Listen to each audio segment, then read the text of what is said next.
Queridos amigos, mais uma vez estamos aqui para compartilhar desse momento único que a nossa amada Casa Fake proporciona a todos nós. Refletir sobre máximas de Jesus, sobre aquilo que Ele nos trouxe, suas lindas histórias em parábolas, seus versículos, que aqui chamamos de máximas. Então, com muita alegria estamos aqui hoje para mais uma vez compartilhar desse momento único. E para começar, como sempre, eu vou convidá-los a uma prece. Aqueles que puderem, fechem os seus olhos. Aqueles que estiverem caminhando na rua, que apenas desacelerem um pouquinho para fazer esse momento de religação, de inspiração. Queridos amigos espirituais, queridos amigos da Casa Fake, guias, mentores, ceareiros, trabalhadores do alto, que todos nós juntos nesse instante louvemos o Pai que em sua infinita misericórdia nos concede a oportunidade de aprender, de crescer, de viver. Que cada um de nós, dos dois lados da vida, possamos louvar o Teu nome em ações. E por isso, rogamos o Teu amparo para que consigamos nos manter no caminho meio, com perseverança, com coragem, com determinação. E assim, pedimos a Ti a permissão para que esse momento transcorra em alegria, em tranquilidade, em harmonia. E assim é que Te agradecemos. Vamos juntos, graças a Deus. Então, queridos irmãos, amigos de caminhada, estamos aqui mais uma vez, não é? E hoje nós vamos refletir, pensar sobre uma máxima muito interessante que está lá em João, capítulo 20, versículo 29. Disse-lhe Jesus: porque me viste, Tomé, creste. Bem-aventurados os que não viram e creram. É muito interessante essa passagem do Evangelho, essa máxima, né, esse versículo, que guarda um grande simbólico significado para todo aquele que pensa sobre a fé. E é claro que aqui vamos falar à luz da doutrina espírita, que é a base do nosso trabalho, dos nossos estudos.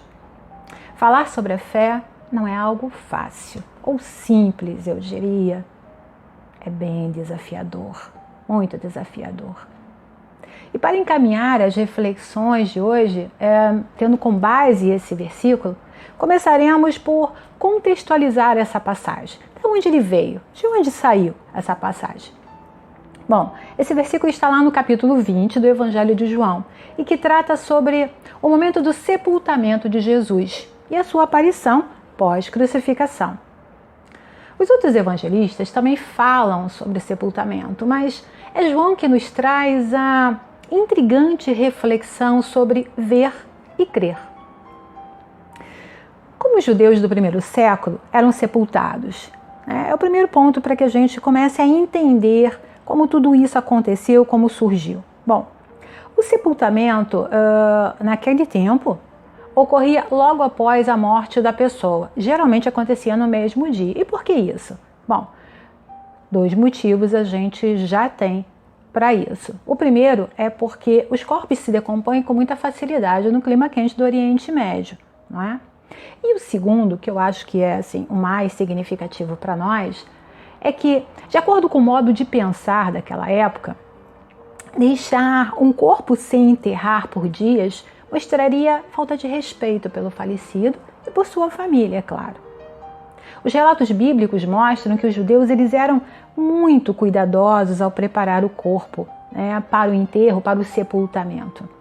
A família e os amigos lavavam o corpo do falecido, untavam-no com óleos aromáticos, enrolavam em panos e conforme a classe econômica, o poder aquisitivo de cada um, esses panos poderiam ser do mais puro linho ao mais grosseiro, mas tudo era feito respeitosamente, cuidadosamente.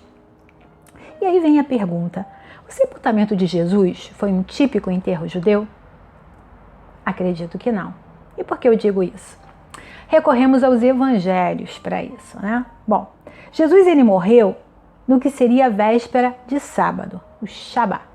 O Shabá se inicia com o pôr do sol da sexta-feira, porque dias e noites são divididos de forma, aliás, não dias e noites, mas assim, os dias são considerados de uma forma diferente da nossa.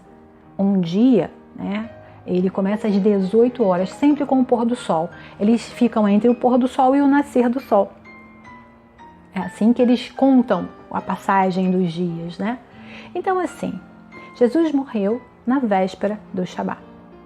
E o Shabá, o sábado, era exigido pela lei mosaica o descanso, né? No sábado, os judeus eles eram impedidos de fazer qualquer coisa, inclusive cuidar dos preparativos de um sepultamento. Além disso, né, era a preparação para a celebração da Páscoa, a Páscoa judaica. E é uma festa muito importante, a festa da libertação. Celebra a libertação dos hebreus da escravidão do Egito. É diferente da nossa Páscoa, da Páscoa cristã, que representa a ressurreição, que representa justamente esse momento que está lá relatado nos evangelhos, não é? Mas era um momento especial e muito importante.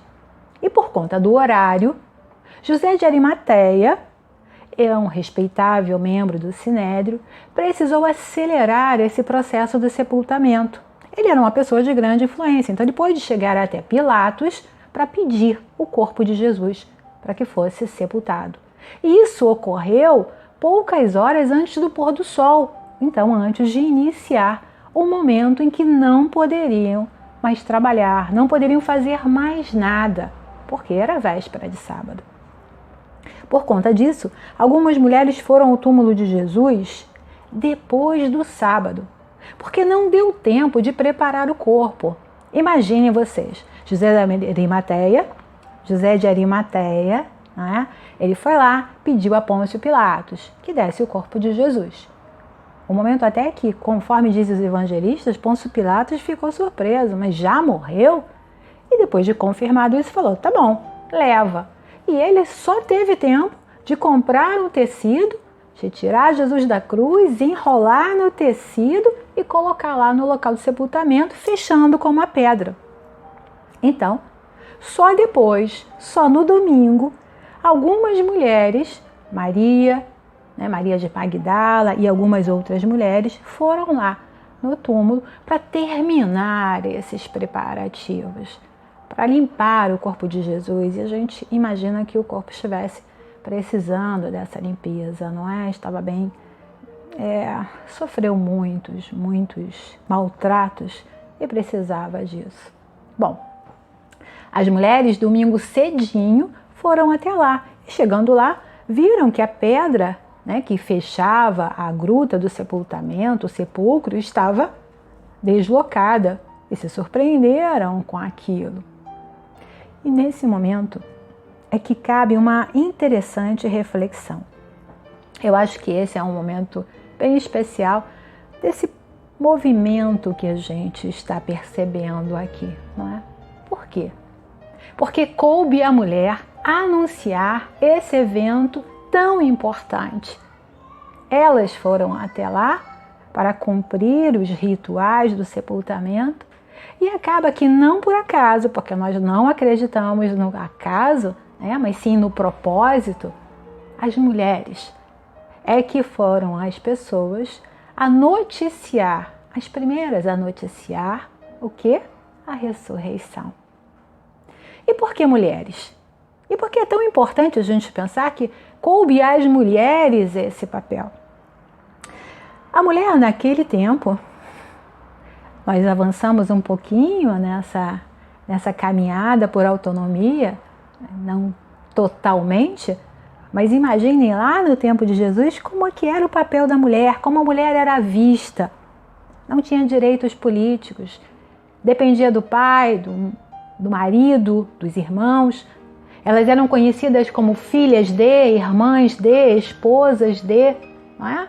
Marta, irmã de Lázaro, Maria, mãe de Jesus, Joana de Cusa, esposa de Cusa, que era um dignitário, um autorresponsável pela residência de Herodes Antipas, uma mulher de posses. As poucas mencionadas pela história nos primeiros séculos e que tiveram alguma relevância foram aquelas que exerceram poder temporal através dos homens. Talvez por isso, penso eu, né, elas não tenham um destaque maior nos relatos bíblicos.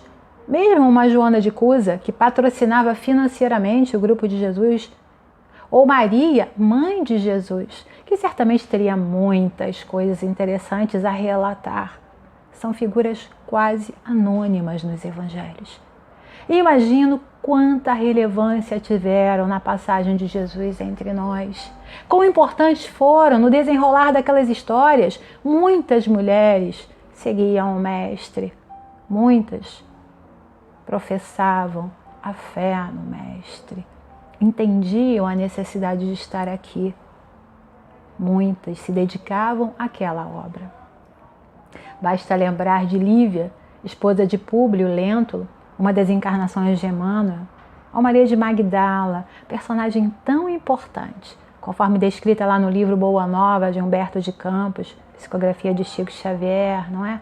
Pessoas, mulheres, assim, fantásticas, dedicadas, mulheres especialíssimas. E penso que não por acaso, então, isso aconteceu. Se um homem desse a notícia, mesmo que fosse algo difícil de acreditar, nesse contexto em relação às mulheres, como essa notícia seria recebida entre os apóstolos? Não é verdade? Jesus ele não perdia uma oportunidade para ensinar, para educar o espírito. Os apóstolos eles estavam cientes do que aconteceria. Jesus não havia informado que voltaria? E após tantos testemunhos de coisas incríveis, ainda precisaram ver as chagas e o corpo, propriamente dito, para crer na sua vinda. Os evangelhos relatam o estado de ânimo daqueles homens, a descrença, as dúvidas, o medo. Logo após a crucificação, eles estavam perdidos. No entanto, aqueles homens foram os escolhidos do Mestre, conviveram com ele ao longo de toda a sua jornada, testemunhas oculares de quem ele era e foram os primeiros a desacreditar. E por que ele apareceu justamente para as mulheres? Isso me leva a refletir o quão profundo e demorado é o processo da construção da fé. Por isso é que eu digo que Jesus é um grande pedagogo, na verdade. A minha reflexão quanto a isso é de que Jesus, ele não disse, acreditem sem ver, sem raciocinar, sem buscar comprovação, mas sim, ele disse, creiam porque viram, foram testemunhas e agora estão tendo a oportunidade de introjetar aquilo que estava no campo das ideias, teorias, reforçar aquilo que viram, aquilo que experimentaram enquanto estavam comigo, viver essa experiência. E isso fica bem claro na passagem, que na verdade foi o ápice de tudo aquilo que Jesus realizou naqueles 3 anos em companhia dos apóstolos. A sua ressurreição foi o ponto alto de suas lições para aqueles homens simples, para que eles pudessem finalmente absorver aquele conteúdo e assim multiplicá-lo. Acreditar na palavra daquele que não tinha poder algum, a mulher, seria o mesmo que crer sem precisar ver. Pois todas as provas já haviam sido apresentadas, gravadas no espírito de cada um daqueles homens. E penso que esse, na verdade, é o motivo de Jesus ter escolhido, não por acaso, a mulher, para ser a portadora dessa boa nova, a quem coube anunciar evento de tamanha magnitude, não é verdade? Porque me viste, Tomé, creste, bem-aventurados os que não viram e creram. Pobre do Tomé. Ficou marcado como personagem da descrença, assim como Pedro, da negação, Judas, o da traição. Porém, todos os apóstolos, naquele momento da história, eles estavam desnorteados, desacreditando, negando e, de certa forma, até traindo os votos que haviam feito. Então vamos entender um pouco sobre Tomé, que personifica a construção dessa virtude, a fé, em cada um de nós. Fé é uma palavra que significa, de forma geral, confiança, crença, credibilidade. De acordo com a etimologia, a palavra, na origem grega, ela significa pistia, ou indica a noção de acreditar, ou no latim nós encontramos fides, que remete à fidelidade, a uma atitude de fidelidade. Então, de uma forma mais abrangente, podemos definir fé como acreditar fielmente em algo. No contexto religioso, ter fé em Deus, ou naquilo que o represente, é acreditar na sua existência, na sua onisciência. E como fica a definição que Kardec nos trouxe? Essa é a questão que eu gostaria de refletir com vocês. Kardec nos trouxe fé inabalável, só é a que pode encarar frente a frente a razão em todas as épocas da humanidade. Isso está lá no Evangelho segundo o Espiritismo. E eu preciso confessar a vocês que levei um bom tempo, anos, para entender um pouquinho melhor a profundidade desse conceito que Kardec nos trouxe. Porque ele fala sobre fé inabalável e razão. Enquanto conceitos parecem inconciliáveis, coisas totalmente distintas. Porém, Kardec olha a fé a partir do pensamento científico. Ele estava imerso no movimento das luzes, no iluminismo, nas novidades, onde se separou, onde começaram a surgir novas ideias, ideias fortes, poderosas, separando-se da religião formal, que tudo podia, que tudo sabia, que tudo explicava. Muitos questionamentos aconteceram, um período efervescente. E Kardec era um cientista. Então ele olha a fé a partir do pensamento científico. O que isso quer dizer? Bom, nesses dias vemos muitas pessoas falando sobre ciência como algo inquestionável. Nós observamos isso, o senso comum fala desta forma. Fala que ciência tem a verdade absoluta, é imutável. Tudo aquilo que a ciência diz é a verdade absoluta, só que não. Isso não reflete o pensamento científico. O pensamento científico envolve o ceticismo. Esse é um princípio importante na ciência. A noção de que tudo deve ser questionado e analisado sistematicamente. Afirmações nunca devem ser aceitas sem debate. E percebam se não foi isso que Kardec fez em relação à codificação. Ciência é todo um conjunto de atitudes racionais. Lida com ocorrências e fatos observáveis e verificáveis.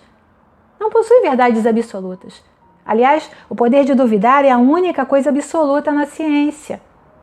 O que a ciência faz é verificar as hipóteses, através da criação de métodos, que lhe permitem controlar e reproduzir resultados idênticos em qualquer latitude do planeta.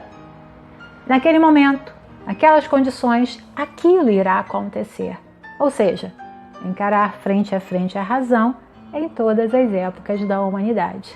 Naquele contexto, daquela forma, naquele método, aquilo é uma verdade. E isso dá uma noção de movimento, progresso, não é? Veja, na antiguidade a ciência tinha como verdade o geocentrismo, ou seja, a Terra como centro do universo. E a partir disso, do que era uma verdade naquele momento, vários estudiosos se debruçaram sobre isso. Discussões, teses, metodologias, até que Copérnico conseguiu avançar e surgiu a contraposição, o heliocentrismo, onde a Terra não é mais o centro e gira em torno do Sol, fato conhecido e corriqueiro por nós. Ninguém duvida mais disso, todos sabemos disso e temos isso como uma verdade.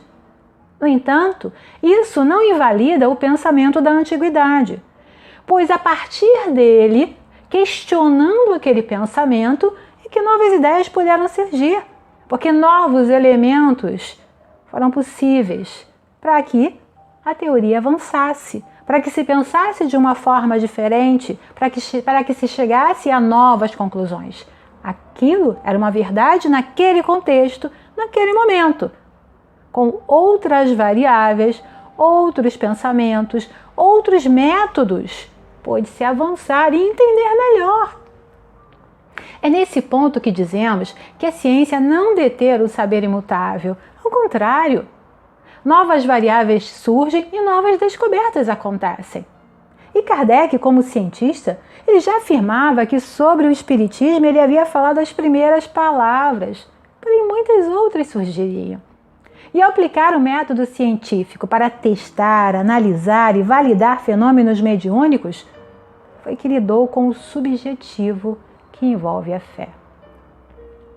Kardec usou o método de perguntas distribuídas a vários médiuns espalhados pelo planeta, claro que locais possíveis naquela época, naquela ocasião, né? E ele catalogou respostas semelhantes. Estudou vários fenômenos mediúnicos, refletiu, testou, verificou. E daí nasceu até aquela frase que repetimos muitas vezes por aqui: prefiro rejeitar 100 verdades a aceitar uma única inverdade. E esse é o reflexo do pensamento científico, sim. Assim, a fé passa a ser uma habilidade conquistada, uma escolha embasada na razão, que nos traz perseverança, a energia e os recursos que nos levam à superação dos obstáculos. Obstáculos simbolizados na montanha que moveremos se tivermos fé do tamanho de um grão de mostarda, como disse Jesus. É diferente da fé frágil, dogmática, de onde resultam a incerteza, a hesitação. Por quê? Porque não tem bases sólidas, não foi construída no íntimo do ser. É somente uma crença, que em muitos casos pode levar a criatura à negação, à raiva, à descrença por vezes dolorosa, associada a uma determinada religião ou a todas, porque o seu desejo era o que movia essa crença, não a fé que aqui estamos falando. Eu lembro que Fábio de Mello, padre, ele fala uma coisa muito interessante sobre a fé, né? Ele diz que a fé vai funcionar muito bem quando fazemos o nosso dever de casa, quando olhamos para os dois lados da rua antes de atravessar, porque não devemos dar a Deus a responsabilidade de cuidar daquilo que sabemos ser um cuidado nosso. Isso é pura presunção. É colocar na conta de Deus aquilo que cabe a cada um de nós. Se Deus quiser, isso vai acontecer. Se não acontecer o que eu desejo, não é porque eu não trabalhei, não busquei, não me determinei. É porque Deus não quis. Isso é presunção. E cumpre não confundir a fé com presunção. A verdadeira fé se conjuga certamente à humildade, a postura daquele que sabe que não tem ainda condições de entender e explicar racionalmente a criação, explicar Deus como soberana inteligência, como causa primária de todas as coisas. Por quê? Porque nos faltam conteúdos. Porém, podemos chegar à compreensão de Deus por suas obras, perceber a sua ação. A fé é algo semelhante, um tanto subjetiva, porém com efeitos observáveis e comprováveis. Há várias pesquisas sérias nesse campo, onde busca-se avaliar o componente fé nas curas de doenças, até mesmo incuráveis. A melhora geral no estado de saúde das criaturas é fato para aqueles que acreditam em algo superior, um saber implícito, íntimo, e que não encontra explicações fáceis pela lógica que dispomos, não. Fé tem muito desse subjetivo. A fé é a construção íntima, individualizada. Não é algo aprendido e nem tampouco ligado a crenças irracionais.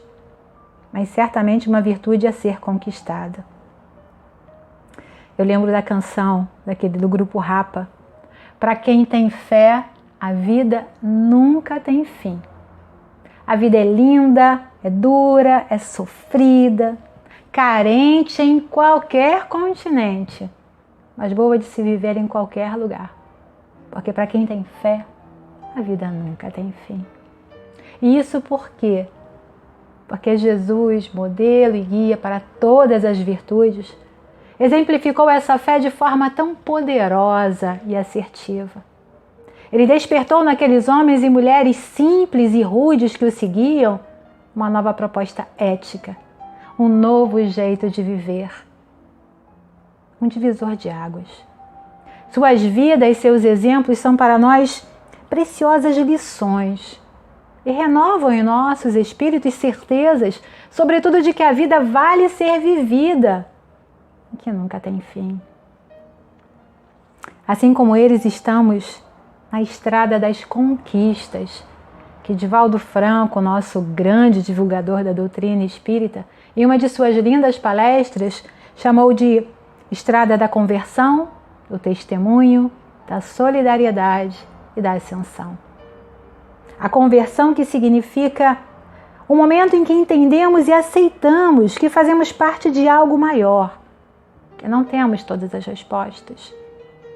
A estrada do testemunho é aquela onde vivemos e aprendemos de forma prática a ética de Jesus.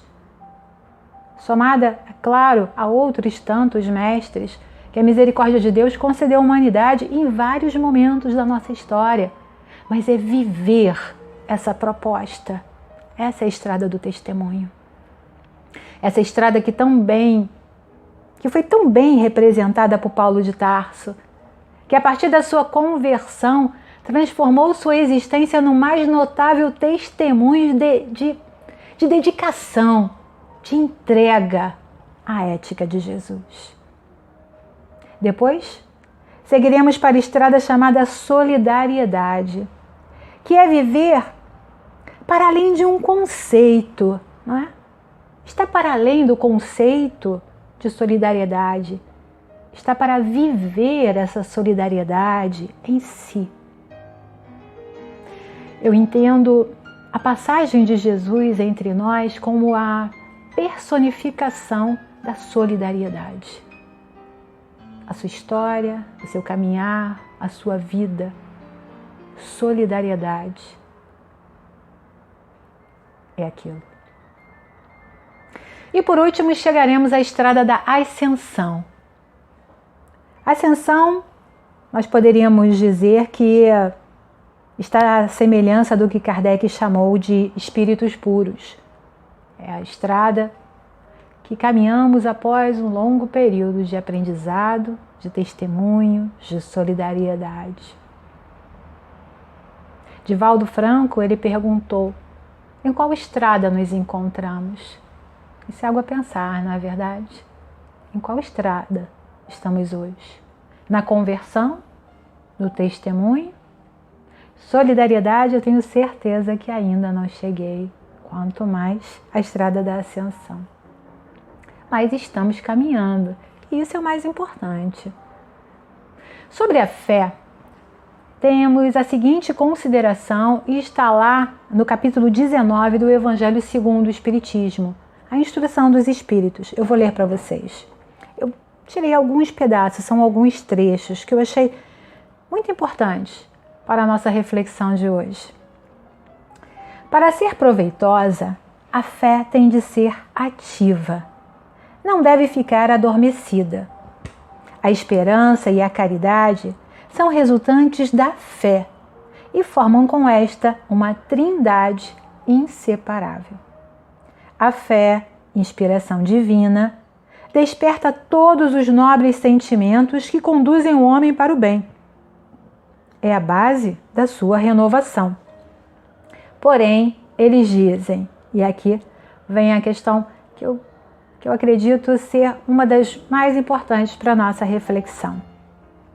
Não vos conformeis em aceitar a fé sem comprovação. filha cega da cegueira. Amai a Deus, mas sabei por que o amais. Acreditai em suas promessas, mas sabei por que crer nelas. Segui nossos conselhos, mas conscientes do objetivo que vos mostramos e dos meios que indicamos para o atingir. Vejam, meus queridos amigos, isso é fé racional, construída em bases sólidas e, portanto, inquebrantável. É dessa forma que eu enxergo a fé, que penso sobre ela e busco vivê-la.